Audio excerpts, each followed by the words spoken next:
First of all, your prayer song was beautiful. I almost had tears. Such a beautiful song. And all of you were closing your eyes, putting your hands together and singing with so much bhakti that really melted me. So thank you for giving me that experience today. So first of all, they made me a chief guest. I am a trustee at AMF Foundation. That is my first identity. And I've been with AMF Foundation for the last 12 years plus, Aditya? Yes. Thanks to Aditya, who doesn't come out and say that he started the foundation. So first, a big round of applause to Aditya.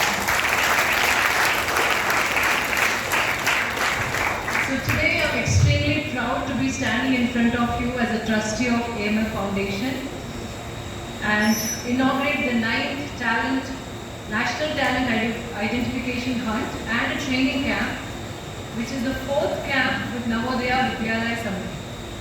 This camp is being held at JNV Rangareddy, the Center of Excellence of Para Sports. The Aditya Mehta Foundation, in collaboration with Navodaya Vidyalaya Samiti, has taken the responsibility of organizing this camp with love, care and strong vision. Along with our AMF individuals and the incredible support of Navodaya teachers, principals, coordinators and volunteers, we have all come together to give you, our talented young athletes, the best experience possible. This initiative has grown so much over the years. Every year we see new champions emerging from these camps. And you know what truly is special?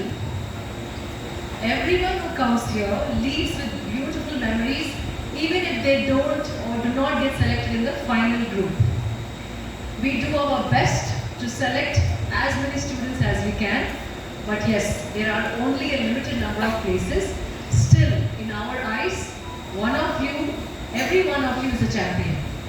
You are already strong, brave and inspiring. To me, today I've seen many of you show the sports that I've never thought was possible, and I was really dumbstruck with the kind of commitment and dedication that you guys have presented those sports in front of me. We are incredibly proud of our journey so far. More than 10,000 para-athletes have been screened, counseled and trained under this initiative, and 3,500 children with special needs alone from Navodaya Vidyalaya are screened, counseled, trained over years. AMF athletes have won more than 300 international medals. We need an applause for this. This is a powerful example to see how much potential lies in you all and how each one of you sitting here can have the potential within. We are also looking ahead with very clear goals. This year we have the Youth Asian Games 2025, followed by Asian Games in 2026. These events are not just milestones. There are important steps that will contribute to the selection process of Paralympics 2028. So give your best. Our aim is very realistic, focused and full of hope. To prepare you all, support as many as our athletes are possible to represent India at the 2028 Paralympic Games. So, apart from this, today I would also like to talk about something which is very important. That is mental health. Before I talk about mental health, I want you all to watch the AV that will be played, and after that I can help you understand as to why we are playing this video for all of you. Not just for you, even for us. Can you play the AV please?